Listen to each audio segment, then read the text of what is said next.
युद्ध विराम उल्लंघन के बाद से जारी ताबड़तोड़ हमलों ने यह तो साफ कर दिया है कि शांति फिलहाल संभव नहीं है। नमस्कार, मैं हूं आशीष त्रिपाठी और न्यूज 18 के इस स्पेशल वीडियो में आप सभी का स्वागत है।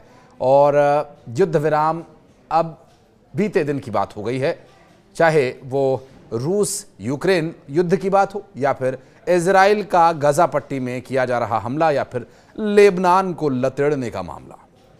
फिलहाल शांति संभव नजर नहीं आ रही है, लेकिन अब जो एक बार फिर से ये युद्ध शुरू हुआ है तो इजराइल ने रॉकेट हमलों से इस पर एक बार फिर से जवाब दिया है। लेबनान पर जबरदस्त पलटवार किया गया, हवाई हमला किया गया और इन हमलों में लेबनान में हिजबुल्लाह का कमांड सेंटर पूरी तरह से नेस्तो नाबूद कर दिया गया।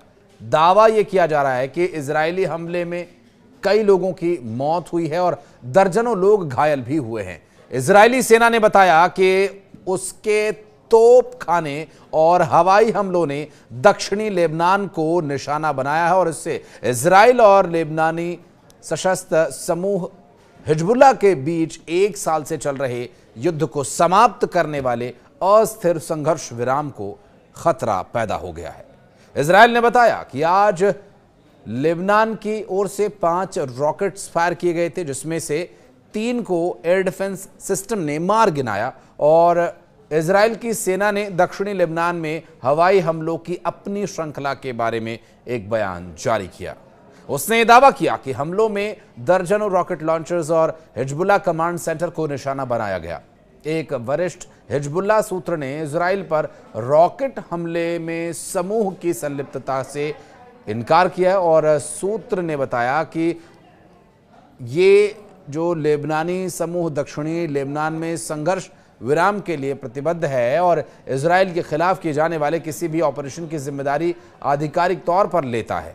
सूत्र ने लेबनानी अधिकारियों की बातों को बताया और कहा कि हम मौजूदा घटनाक्रम को संबोधित करने में राज्य के साथ खड़े हैं और हमले से लेबनान में तबाही मची हुई और यह संघर्ष गाजा युद्ध का सबसे घातक परिणाम था जो महीनों तक सीमा पार चलता रहा। उसके बाद इजराइल ने एक भयंकर आक्रमण किया जिसमें हिजबुल्लाह के शीर्ष कमांडर और उसके कई लड़ाके और उसके अधिकांश शस्त्रागारों को नष्ट कर दिया गया। आपको याद होगा कि जब संघर्ष विराम चल रहा था उस बीच इजराइल ने अपने बंधकों को रिहा करवाने के लिए दबाव बनाना चाहा और दबाव बनाने के लिए संघर्ष विराम वहां हुआ।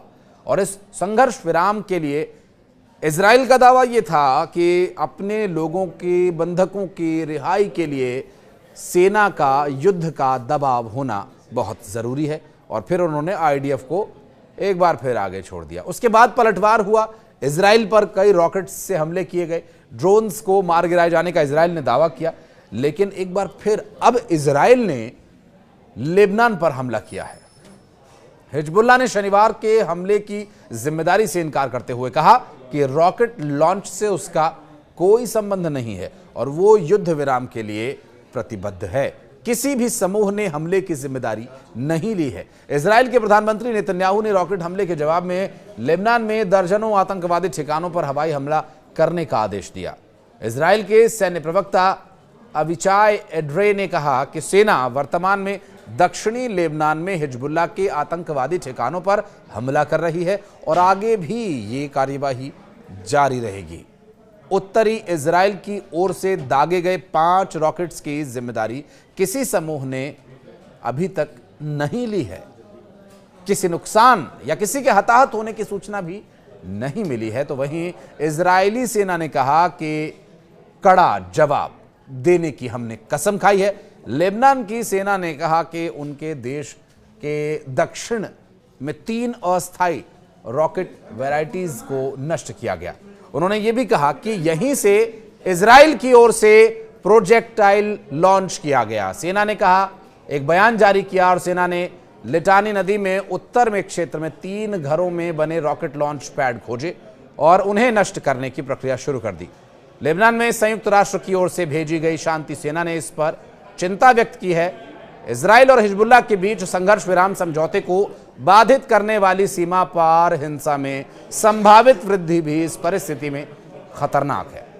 लेबनान में संयुक्त राष्ट्र अंतरिम बल ने भी एक बयान में कहा कि हम सभी पक्षों से दृढ़ता से आग्रह करते हैं कि वे की गई प्रगति कार्यों को खतरे में डालने से बचें, खासकर जब नागरिक जीवन और हाल के महीनों में देखी गई नाजुक स्थिति के बारे में बात हो।